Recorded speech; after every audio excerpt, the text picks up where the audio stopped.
ओम अज्ञानतिमिरान्धस्य ज्ञानाञ्जनशलाकया चक्षुरुन्मिलितं येन तस्मै श्रीगुरुवे नमः। श्रीचैतन्यमनोभीष्टं स्थापितं येन भूतले स्वयं रूप कदा मह्यं ददाति स्वपदान्तिकं। वन्देऽहं श्रीगुरु श्रीयुतपदकमलं श्रीगुरुवैष्णवांश श्रीरूपं साग्रजातं सैगन रघुनाथापितं तं सजीवं साद्वैतं सावधूतं परिजनसहितं कृष्ण चैतन्य देवं श्री राधा कृष्ण पादान सैगण ललिता श्री विशाखान कांच नमो विष्णुपादाय कृष्ण पृष्ठाय भूतले श्रीमते भक्ति वेदांत स्वामिनि नामिने नमस्ते सरस्वती देव गौरवाणी प्रचारिणे निर्विशेष शून्यवादी पश्चात देशतारिणे। हे कृष्ण करुणा सिंधु दीन बंधु जगतपते गोपेश गोपिका कांत श्री राधा कांत नमस्ते। तप्त कांचन गौरांगी श्री राधे वृंदावनेश्वरी वृषभानुसुते देवी प्रणमामि हरि प्रिय। वांछा कल्पतरुभ्यश्च कृपा सिंधु भयेविच पतिता नाम पावने भयो वैष्णवे भ्यो नमः। जय श्री कृष्ण चैतन्य प्रभु नित्यानंद श्री अद्वैत गदाधर श्रीवासादि गौर। हरे कृष्णा कृष्णा कृष्णा हरे हरे हरे राम राम राम हरे हरे।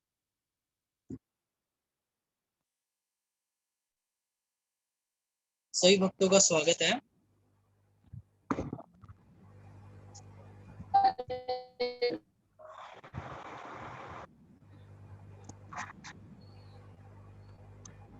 तो जो डिवोटीज कल की क्लास में थे वो एक पॉइंट शेयर कर सकते हैं ताकि उससे एक बार रिवाइज हो जाएगा। तो आई थिंक माता जी सिर्फ आप ही हैं मेरे ख्याल से। तो माता जी शेयर करना चाहेंगे कुछ पॉइंट्स, कुछ भी जो आपको सही लगा हो समझ लगा हो शेयर कर सकते हैं उसको। हरे कृष्णा प्रभु जी। हरे कृष्णा माता जी। यस माता जी।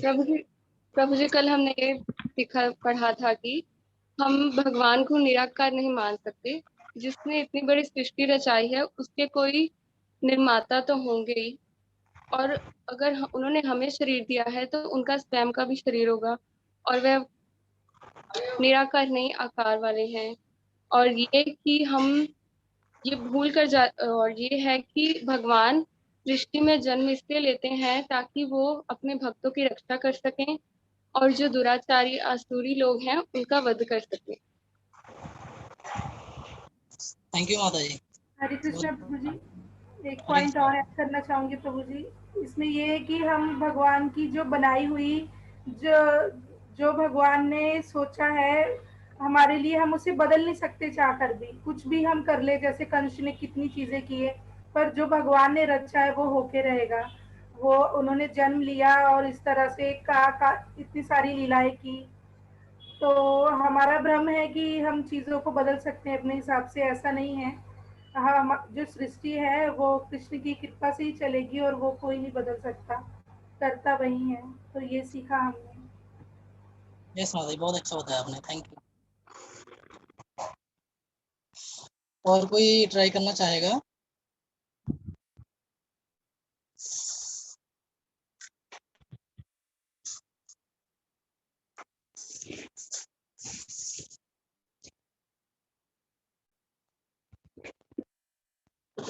तो शास्त्रों में बताया गया है कि स्त्री, ब्राह्मण, वृद्ध, शिशु और गाय को मारना नहीं चाहिए, है ना। इससे हमको थोड़ा ये पता लगता है कि कंस को थोड़ा सा शास्त्रों के बारे में ज्ञान था, है ना। उसे ये भी पता था कि मनुष्य इस जो जीवन में जो कर्म करता है उसके अनुसार ही अगले जीवन में उसको कष्ट भोगना पड़ता है ना। इसलिए वो देवकी माता का वध नहीं करना चाहता था, मारना नहीं चाहता था उनको।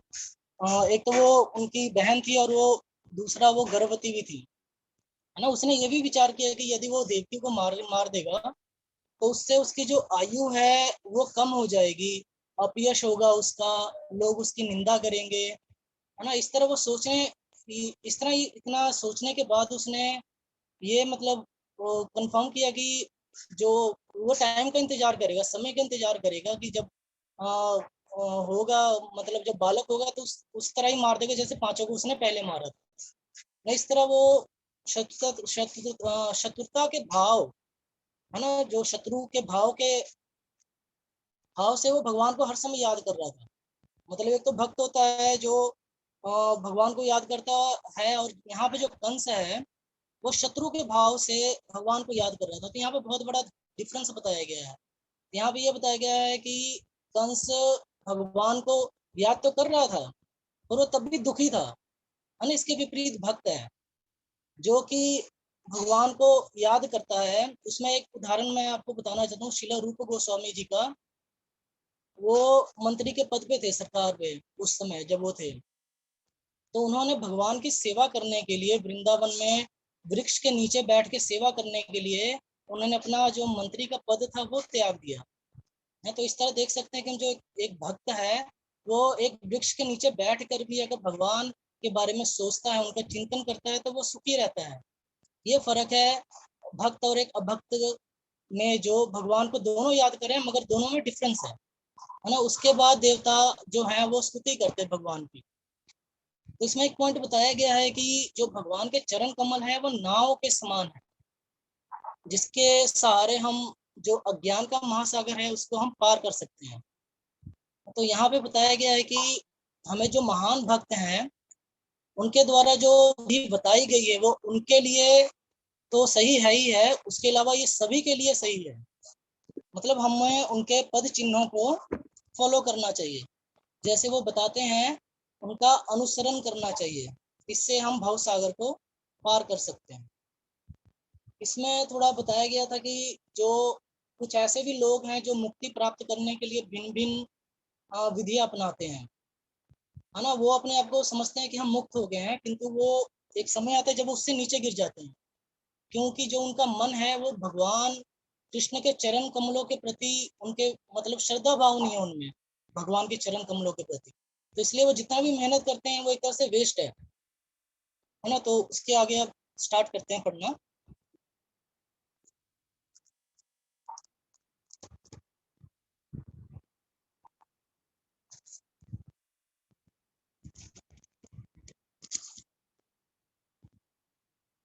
निर्विशेषवादियों की सबसे भयंकर भूल उनका ये विचार है कि जब भगवान अवतरित होते हैं तो वो सतोगुणी पदार्थ का रूप स्वीकार करते हैं।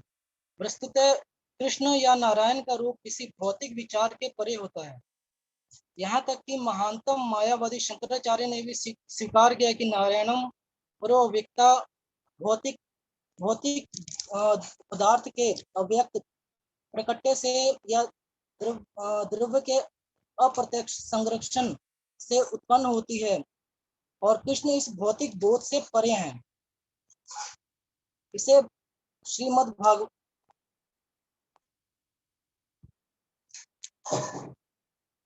हरे कृष्ण माता जी, स्क्रीन शायद ऑफ हो गई आपकी।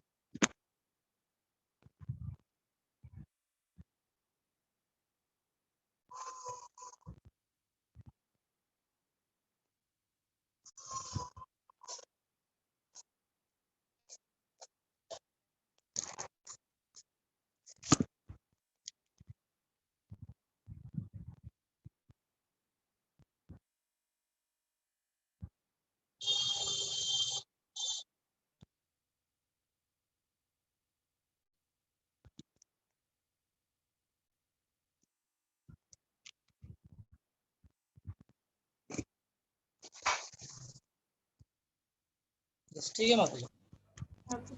इसे श्रीमद् भागवतम में शुद्ध सत्व या दिव्य सत्व कहा गया है। इसका संबंध सतोगुण से नहीं है, वह भौतिक सत्व से ऊपर है, वह सच्चिदानंद स्वरूप है। हे प्रभु, जब आप विभिन्न अवतारों में प्रकट होते हैं तो विभिन्न परिस्थितियों के अनुसार आप भिन्न भिन्न नाम और रूप धारण करते हैं। सर्व आकर्षक होने के कारण आपका नाम कृष्ण है। आपने दिव्य सौंदर्य के कारण आप श्याम सुंदर कहलाते हैं। श्याम का अर्थ है सांवला। फिर भी कहा जाता है कि आप हजारों कामदेवों से असुंदर हैं। गंधर्व कोटि मापनीय, यद्यपि आपका रंग श्याम बादल जैसा है, किंतु दिव्य परम होने के कारण आपका सौंदर्य कामदेव के कोमल शरीर से कई गुना आकर्षक है। कभी कभी आप गिरधारी कहे जाते हैं क्योंकि आपने गोवर्धन पर्वत धारण किया था। कभी कभी आप नंद नंदन वासुदेव देव या देव की नंदन कहलाते हैं, क्योंकि आप महाराज नंद या वासुदेव अथवा देवकी के पुत्र रूप में जन्म लेते हैं। निर्विशेषवादी सोचते हैं कि आपके अनेक नाम अथवा रूप आपके किसी विशिष्ट कार्य तथा गुण के कारण है, क्योंकि वह अपने को भौतिक प्रेषक मानकर आपको स्वीकार करते हैं। हे प्रिय, आपकी प्रकृति, रूप तथा कार्यकलाप को कल्पना द्वारा नहीं जाना जा सकता है। आपकी प्रकृति, दिव्य रूप, नाम तथा गुणों को समझने के लिए मनुष्य को पहले भक्ति करनी होगी। वस्तुतः जिस व्यक्ति में आपके चरण कमलों की सेवा के लिए रंच भर भी रुचि होती है, वह आपकी प्रकृति, रूप तथा गुण को समझ सकता है। अन्य लोग लाखों वर्षों तक चिंतन करते रहने पर भी आपकी वास्तविक स्थिति का एक अंश भी नहीं समझ सकते। दूसरे शब्दों में, अभक्त कभी नहीं समझ सकते, क्योंकि योग माया का आवरण कृष्ण के वास्तविक स्वरूप को ढके रहता है। जैसा कि भगवत गीता में पुष्टि हुई है, ना हम प्रकाश सर्वस्व। भगवान कहते हैं कि मैं हर एक के लिए प्रकाशित नहीं हूँ।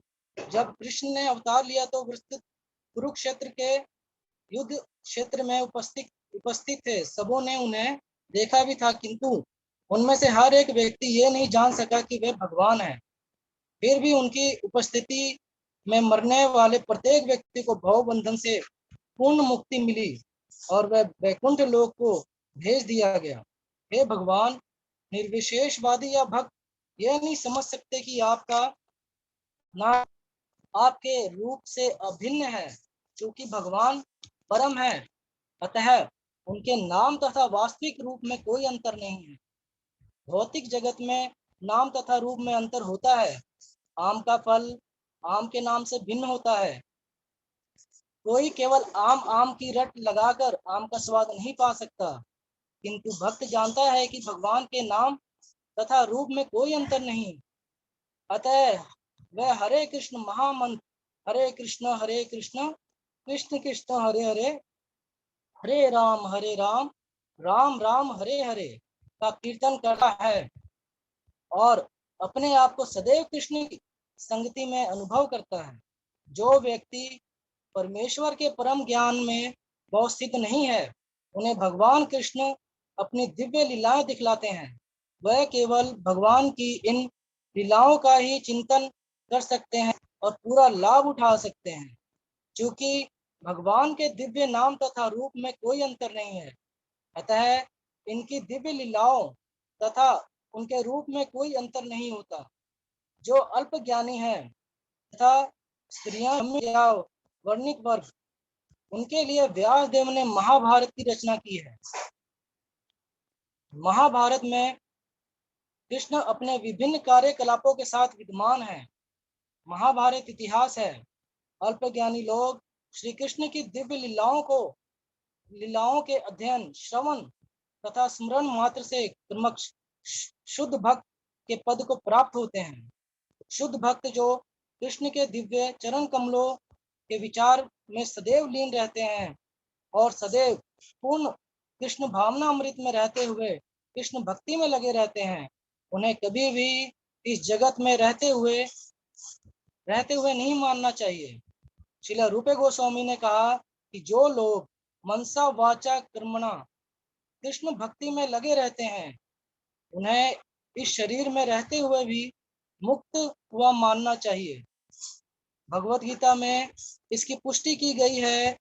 जो व्यक्ति भगवान की भक्ति में लगे हुए हैं, उन्होंने पहले ही भव सागर को पार कर लिया है। श्री कृष्ण भक्तों तथा अभक्तों को समान रूप से जीवन का अंतिम लक्ष्य प्राप्त करने का अवसर देने के लिए प्रकट होते हैं। भक्तों को भगवान का साक्षात दर्शन करने तथा उन्हें पूजने का अवसर प्राप्त होता है। जो लोग उस पद को प्राप्त नहीं है, उन्हें उनके कार्यकलापों से परिचित होने तथा उनके ही समान पद तक उठने का अवसर प्राप्त होता है। हे प्रिय प्रभु, हे सर्वोपरि नियंता, आपके पृथ्वी पर प्रकट होने पर कंस तथा जरासंध जैसे सभी असुर नष्ट हो जाएंगे और सारा जगत सौभाग्य से व्याप्त हो जाएगा। जब आप इस ग्रह पर चलते हैं तब आपके पद चिन्हों के तलवे से भूमि पर छाप उठेगी, जैसे कि ध्वज, त्रिशूल तथा बिजली। इस प्रकार आप पृथ्वी एवं स्वर्ग लोक में रहने वाले हम सभी पर भी कृपा करेंगे, क्योंकि हमें उन चिन्हों को देखने का सौभाग्य प्राप्त होगा। देवताओं ने आगे कहा, हे प्रभु, आप अजन्मा है, अतः आपके प्रकट होने का यदि कोई कारण हो सकता है तो वो आपकी आनंददायक लीलाएं ही हैं। यद्यपि भगवान के प्रकट होने का कारण भगवत गीता में बताया गया है। वह भक्तों की रक्षा करने तथा भक्तों का नाश करने के लिए अवतरित होते हैं, किंतु प्रस्तुत वह अपने भक्तों से अनंत मिलन के लिए अवतरित होते हैं, अब भक्तों के विनाश के लिए नहीं। ये अभक्त तो प्रकृति की मात्र एक ठोकर के द्वारा ही विनष्ट कर दिए जाते हैं। प्रकृति की बहिरंगा शक्ति के कार्य कारण उत्पत्ति, पालन तथा संहार स्वयं चलते रहते हैं, किंतु आपके पवित्र नाम का आश्रय लेने मात्र से ही, क्योंकि आपका नाम तथा आपका व्यक्तित्व अभिन्न है, भक्तगण पर्याप्त सुरक्षित रहते हैं। जब भगवान अवतरित होते हैं तो भक्तों की सुरक्षा तथा अभक्तों का विनाश वास्तव में भगवान के कार्य नहीं होते हैं, ये तो उनके दिव्य मनोविनोद के लिए हैं। उनके अवतार लेने का कोई अन्य कारण नहीं हो सकता। हे प्रभु, आप यदु वंश में सर्वश्रेष्ठ के रूप में प्रकट हो रहे हैं और हम आपके चरण कमलों में आपका सादर विनम्र नमस्कार कर रहे हैं। इस अवतार के पहले आप मत्स्य, अश्व, कूर्म, अर्धपुरुष, अर्धसिंह, वराह, हंस, भगवान रामचंद्र, परशुराम इत्यादि अनेक अवतार ले चुके हैं। आप भक्तों की ही रक्षा के लिए प्रकट होते रहे हैं, अतः हम आपसे प्रार्थना करते हैं कि आप अपने प्रस्तुत रूप में हमें तीनों लोकों में वैसी ही सुरक्षा प्रदान करें और शांतिपूर्ण जीवन यापन के लिए मार्ग के समस्त अवरोधों को दूर कर दें। हे माता देवकी, आपके गर्भ में भगवान हैं, जो अपने समस्त पूर्ण अंशों सहित प्रकट होने वाले हैं। वे हमारे कल्याण के लिए प्रकट होने वाले आदि भगवान हैं, अतः आपको अपने भाई भोजराज से भयभीत नहीं होना चाहिए। आपके पुत्र भगवान कृष्ण, जो आदि भगवान हैं, पवित्र यदुवंश की रक्षा हेतु प्रकट होंगे।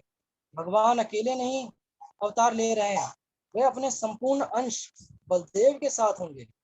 देवकी अपने भाई कंस से अत्यंत भयभीत थी, क्योंकि उसने उनके कई शिशु मार डाले थे। वह कृष्ण के विषय में अत्यंत चिंतित रहती थी। विष्णु पुराण में कहा गया है कि देवकी को संतावना प्रदान करने के लिए सभी देवता अपनी पत्नियों सहित उनसे मिलते रहते और प्रोत्साहित करते रहते कि वो डरे नहीं कि उनके पुत्र को कंस मार देगा। उनके गर्भ में स्थित कृष्ण को न केवल संसार का भार कम करने अपितु उन्हें यदुवंश के हित की रक्षा करने और विशेष रूप से देवकी तथा वासुदेव की रक्षा करने के लिए प्रकट होना था। ऐसा माना जाता है कि कृष्ण को वासुदेव के मन से देवकी के मन में और फिर वहां से उनके गर्भ में स्थानांतरित कर दिया गया था। अतः सभी देवताओं ने कृष्ण की माता देवकी की पूजा की। इस प्रकार भगवान के दिव्य रूप की पूजा करने के पश्चात ब्रह्मा तथा शिव जी को आगे करके सभी देवता अपने स्वर्गिक लोकों को चले गए। इस प्रकार लीला पुरुषोत्तम भगवान श्री कृष्ण के अंतर्गत देवताओं द्वारा गर्भस्थ भगवान कृष्ण की स्तुति नामक द्वितीय अध्याय का भक्ति वेदांत तात्पर्य पूर्ण हुआ।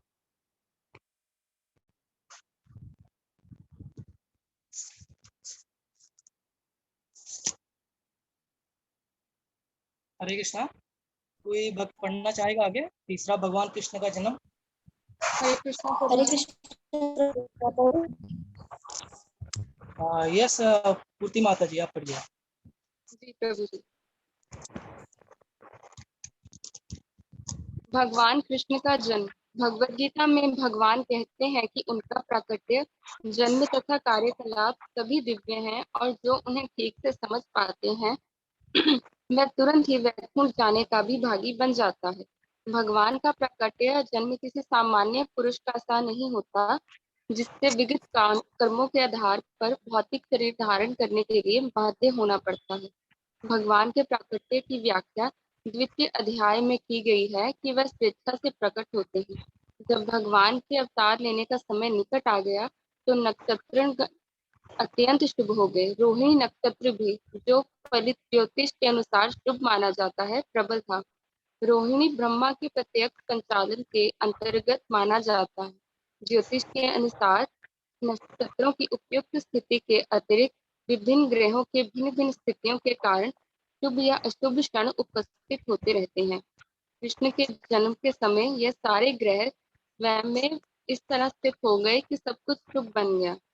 उस समय पूर्व, पश्चिम, दक्षिण, उत्तर सभी दिशाओं में शांति और संपन्नता का वातावरण था। आकाश में शुभ नक्षत्र दिख रहे थे और पृथ्वी पर भी सभी नागरिकों तथा ग्रामों या गोत्रों में तथा जन जन में मन में सौभाग्य के लक्षण दृष्टिगोचर हो रहे थे। नदियां जल से पूर्ण होकर प्रवाहित हो रही थी और सरोवरों में सुंदर कमल खिले हुए थे। जंगल सुंदर पक्षियों व मोरों से पूर्ण थे। जंगल के सारे पक्षी मधुर वाणी में गाने लगे और मयूर मयूरियों के साथ नाचने लगे। वायु अपने साथ विविध पुष्पों की सुगंध लेकर मंद मंद बहने लगी, जिसका सुखद स्पर्श मन को मोहने लगा था। जो ब्रह्मांड अग्नि में यज्ञ करने के अभ्यस्त थे, उन्हें आहुति के लिए अपने घर में अत्यंत सुहावने लगने लगे। आसुरी राजाओं के उत्पातों के कारण ब्राह्मणों के घरों में हवनादि यज्ञ लगभग बंद हो चुके थे, किंतु अब उन्हें शांतिपूर्वक यज्ञादि करने के अवसर प्राप्त हो रहे थे। यज्ञों का प्रतिबंध लगने के कारण ब्रह्मांड मनसा वाचा कर्मणा अत्यंत दुखी थे, किंतु कृष्ण के जन्म के समय उन सबके मन स्वयं में प्रसन्नता से पूर्ण हो गए, क्योंकि उन्हें आकाश से भगवान के जन्म लेने की घोषणा करने वाली दिव्य वाणी गूंजित होती सुनाई दे रही थी। गंधर्व और किन्नर लोक के वासी गाने लगे तथा सिद्ध और चरण लोक के वासी भगवान की सेवा में प्रार्थनाएं करने लगे। स्वर्ग लोक में देवता अपनी अपनी पत्नियों तथा विद्याधर अपनी अपनी पत्नियों के साथ नाचने लगे। ऋषि मुनि तथा देवता प्रसन्न होकर फूल बरसाने लगे। समुद्र तट पर हल्की हल्की तरंगों की ध्वनि सुनाई दे रही थी और समुद्र के ऊपर आकाश में बादल थे जो मोहक गर्जना करने लगे थे।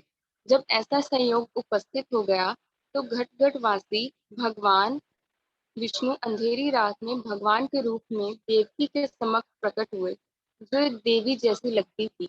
उस समय भगवान विष्णु के प्राकट्य की तुलना रात्रि के समय पूर्व दिशा में उदित होने वाले पूर्ण चंद्रमा से की जा सकती थी।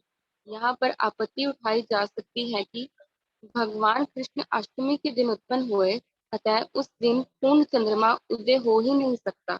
इसके उत्तर में यह कहा जा सकता है कि भगवान कृष्ण उस वंश में उत्पन्न हुए जो चंद्रमा की वंश परंपरा में था। अतः यद्यपि उस रात्रि को चंद्रमा अधूरा था, किंतु चंद्रमा के वंश में ही भगवान के जन्म लेने के कारण चंद्रमा अत्यधिक प्रसन्न था। अतः भगवान कृष्ण की कृपा से वह पूर्ण चंद्र के रूप में उदय हुआ। मानकीय नामक ज्योतिष ग्रंथ में भगवान कृष्ण के जन्म के समय नक्षत्रों का अत्यंत सुंदर वर्णन मिलता है। इससे पुष्टि होती है कि उस शुभ क्षण में उत्पन्न हुई शिशु परम ब्रह्मा या परम सत्य था। वासुदेव ने उस आश्चर्यजनक बालक को देखा जिसके 4 हाथ थे, जिनमें वह शंख, चक्र, गदा तथा कमल पुष्प धारण किए था, जो श्रीवत्स चिन्ह से सुशोभित था, जो कौस्तुभ मणि की माला पहने था, पीताम्बर धारण किए चमकीले श्याम बादल की तरह लग रहा था, जिसका मुकुट वैदुर्य मणि से अलंकृत था, जो पूरे शरीर में मूल्यवान कंगन, कुंडल तथा अन्य आभूषण धारण किए था और जिसका सिर केश राशि से अलंकृत था। बालक के अद्वितीय रूप के कारण वासुदेव आश्चर्यचकित हो गए। नवजात शिशु इस तरह कैसे आभूषित हो सकता है? अतः वह समझ गए कि अब भगवान कृष्ण प्रकट हो गए हैं और इस अवसर पर वे अभिभूत हो गए। वासुदेव ने विनीत भाव से आश्चर्य प्रकट किया कि यद्यपि वह भौतिक प्रकृति द्वारा बद्ध सामान्य जीव हैं और ऊपर से कंस द्वारा बंदी हैं, तो भी सर्वव्यापी भगवान विष्णु या कृष्ण अपने मूल रूप में उनके घर शिशु रूप में प्रकट हुए हैं। कोई भी संसारी बालक आभूषणों एवं सुंदर वस्त्रों से सजकर चार भुजाओं सहित और भगवान के समस्त चिन्हों से युक्त उत्पन्न नहीं होता। वासुदेव बारंबार उस बालक को निहार रहे थे और विचार कर रहे थे कि इस शुभ बेला को किस तरह मनाएं। वह सोचने लगे, सामान्यतः जब पुत्र उत्पन्न होता है तो लोग उस अवसर पर खुशियां मनाते हैं, और एक मैं हूँ कि मेरे बंदी होते हुए भगवान ने मेरे घर जन्म लिया। मुझे तो इस शुभ उत्सव को बारंबार मनाने के लिए तैयार रखना चाहिए। जब वासुदेव ने, जिनका दूसरा नाम आनंद दुंदुभी है, अपने नवजात शिशु को देखा, तो वह इतने प्रसन्न हुए कि उनमें ब्राह्मणों को कई हजार गाय दान देने की इच्छा प्रकट हुई। वैदिक प्रणाली के अनुसार जब भी क्षत्रिय राजमहल में कोई शुभ उत्सव मनाया जाता है, तो राजा प्रसन्नता के कारण अनेक वस्तुएं दान में देता है। ब्राह्मणों तथा ऋषियों को स्वर्ण भूषणों से मंडित गाय दी जाती हैं।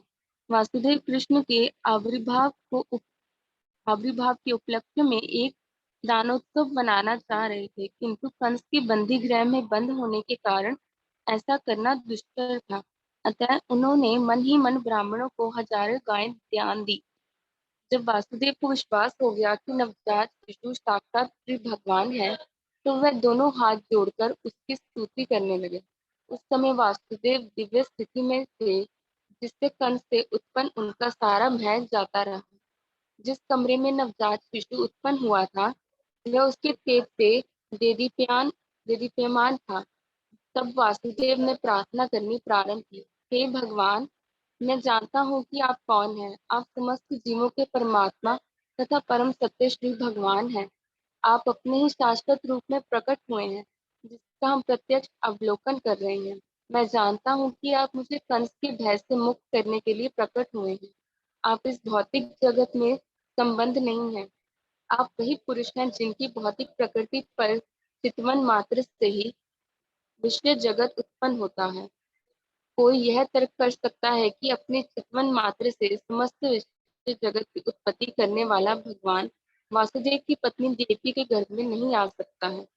इस तर्क का उच्छेद करने के लिए वासुदेव ने कहा, हे प्रभु, इसमें आश्चर्य नहीं कि आप देवकी के गर्भ में प्रकट हुए हैं, क्योंकि सृष्टि की रचना भी इसी प्रकार हुई है। आप महाविष्णु के रूप में कारण कारणाम कारण सागर में शयन कर रहे थे, और आपकी श्वास प्रक्रिया से अनेक ब्राह्मणों की उत्पत्ति हो गई थी। तब आप प्रत्येक ब्रह्मांड में गर्भोदक विष्णु के रूप में प्रविष्ट हुए। फिर आपने क्षीरोदक्षाई विष्णु के रूप में अपना विस्तार किया, और आप हर प्राणी के हृदय में अणु के भीतर भी प्रविष्ट हो गए। अतः देवकी के गर्भ में आपका प्रवेश करना उसी प्रकार से समझा जा सकता है। आप प्रविष्ट हुए प्रतीत होते हैं, किंतु उसी के साथ साथ आप सर्वव्यापक हैं। हम भौतिक उदाहरणों के माध्यम से आपको प्रवेश तथा अप्रवेश को नहीं समझ सकते। 16 तत्वों में विभाजित होने पर भी संपूर्ण भौतिक शक्ति कायम रहती है। यह भौतिक शरीर 5 स्थूल तत्वों जल, पृथ्वी, अग्नि, वायु तथा आकाश का संयोग मात्र है। जब भी कोई भौतिक शरीर बनाता है, तो ऐसा लगता है कि ये तत्व पुनः सृजित हो रहे हैं, किंतु वास्तविकता तो यह है कि यह सारे तत्व शरीर के बाहर हमेशा विद्यमान रहते हैं। इसी तरह यद्यपि आप देवकी के गर्भ में शिशु रूप में प्रकट हुए हैं, किंतु आप उसके बाहर भी विराजमान हैं। आप सदैव अपने धाम में रहते हैं, फिर भी आप करोड़ों रूपों में अपने विस्तार कर सकते हैं।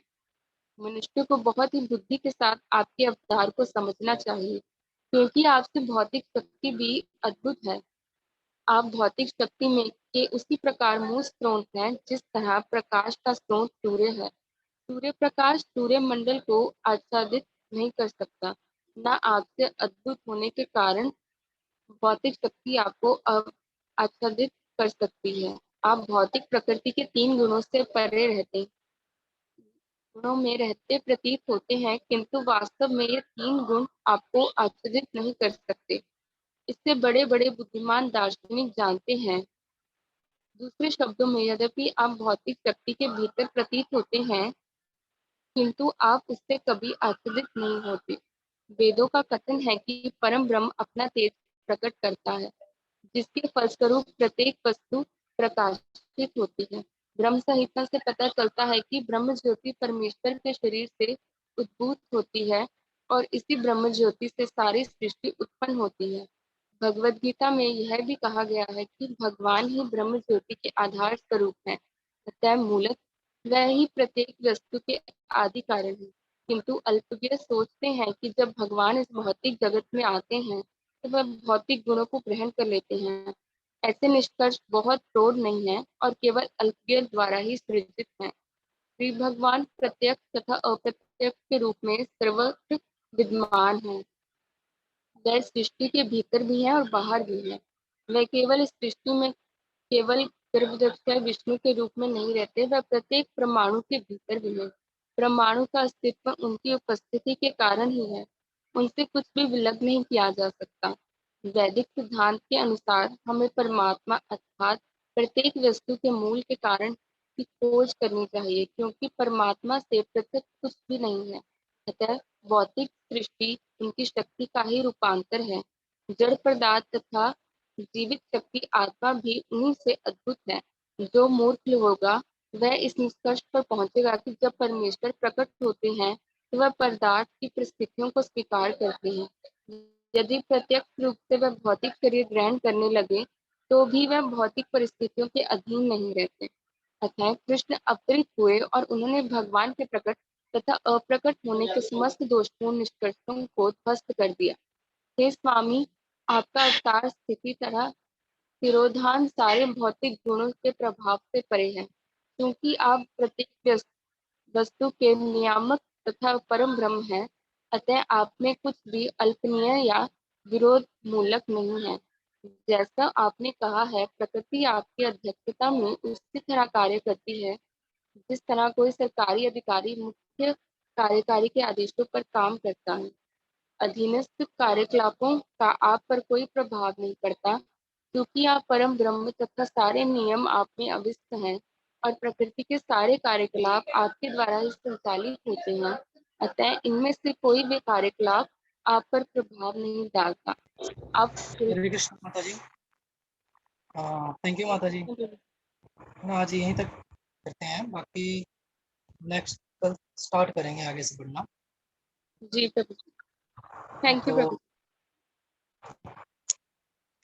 तो आज जो हमने रीडिंग किया है ना, उसमें से एक एक या दो दो पॉइंट हम शेयर कर सकते हैं कल।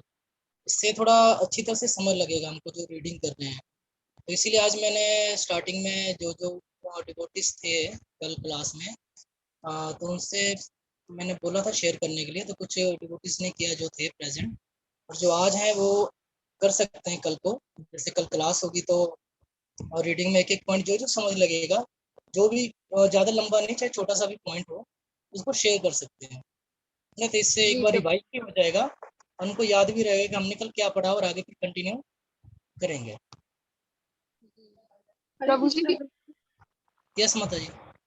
प्रभु जी, आज पे प्रभु जी ने कब क्लास लेनी है ताकि हम उनसे क्वेश्चंस पूछ सकें?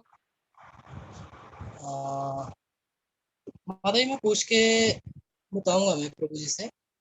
मैं बात करके आपको बता देता हूँ। मैं मैसेज कर दूंगा या कल क्लास में आपको बता दूंगा कि कब आ रहे हैं। जी प्रभु जी, थैंक यू प्रभु जी। हरे कृष्ण माता जी। प्रभु जी सॉरी, मैंने थोड़ा लेट ज्वाइन किया था, मुझे रिकॉर्डिंग भेज सकते हैं आप? यस माता जी, रिकॉर्डिंग आज की चाहिए आपको? आज की, फिर कल फिर मैं वो देख के आपको क्वेश्चन आंसर सेशन हो जाएगा। ठीक है माता जी। वैसे तो बुक से ही हम लोग अभी रीड कर रहे हैं, अभी सिंपली सिर्फ रीडिंग कर रहे हैं हम लोग, और उसमें से जो पॉइंट्स हैं कुछ जो मतलब समझ लगता है उसको हम शेयर करते हैं कल। मतलब जो आज हमने पढ़ा है बुक में से ही उसी को शेयर करते हैं, जो एक या दो पॉइंट जो भी समझ लगता है ना, तो पीडीएफ है, मैं उसमें से देख लूंगी। हाँ यस माता जी। वैसे उसके अलावा भी ये शेयर है प्रभु जी कर कल, जैसे का हमने रीड किया था वो आज उन्होंने यहाँ से 11-12 बजे तक उन्होंने शेयर कर दिया था यूट्यूब पे, जो उनका ऑफिशियल जो है उनके नाम से। तो हाँ जी माता जी, तो उसमें से भी आपको मिल जाएगा, यूट्यूब पे वो हो जाता है, लाइव कर देते हैं बाद में प्रभु जी ना। ठीक है प्रभु जी, मैं यूट्यूब से देख लूंगी या बुक PDF से देख लूंगी?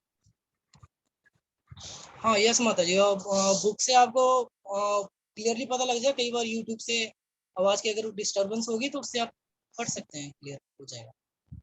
ठीक है प्रभु जी, थैंक यू प्रभु जी। हरे कृष्ण। हरे कृष्ण माता जी। हरे कृष्ण प्रभु जी।